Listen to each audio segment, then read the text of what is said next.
What's up, everybody? It's Golden Boy again, or Aaron, whatever you want to call me. How's it going, everybody? I was just trying to keep my mind off of the things that are going on in my life right now, so I thought I'd listen to some really mind-blowing stuff. So I just came across this person named Neil deGrasse Tyson. I don't know if you guys have heard of him. Well, for those who don't know, he's an astrophysicist, and he knows crazy stuff about science, and I was listening to some of his points. You know, we agree and disagree on a lot of things, but one thing that he brought up to my attention that I had never heard before was tesseract. It's actually really quite simple. 0 dimensions is a point. 1 dimension is in point A to point B. Okay, so it's like 1 going forward and backwards. 2 dimensions is on a 2-dimensional plane, so it's a flat surface, so I can go that way, that way, that way, and that way. That's it. And then 3 dimensions is we have this flat plane, and all of a sudden you got a little bit of that action going on, a little bit up. They don't have perception of up and down. So the 4th dimension is 1 dimension beyond that.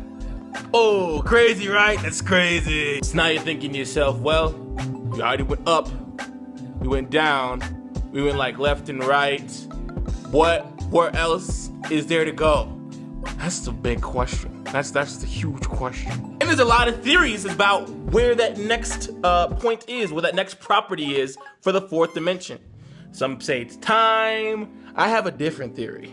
Now, keep in mind, I don't have an astrophysics degree, if that's even what the degree would be called. So all I know is what I've heard. Bruh.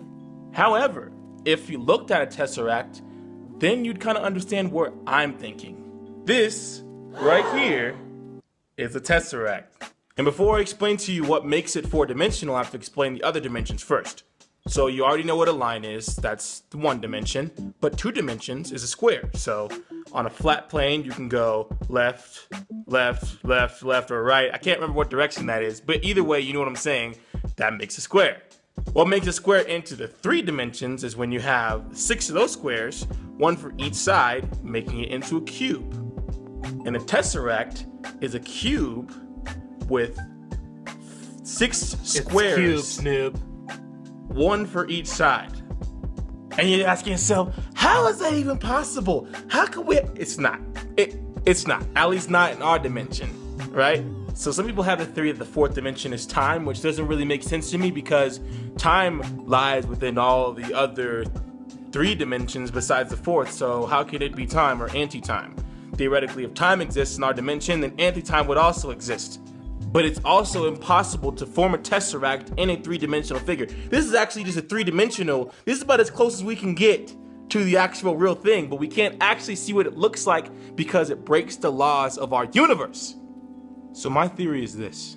So you see, on the tesseract, there looks like looks like a small cube on the inside, and then it looks like there's a bigger cube on the outside, and there's a whole bunch of acute angles that connect the bigger square to the smaller square.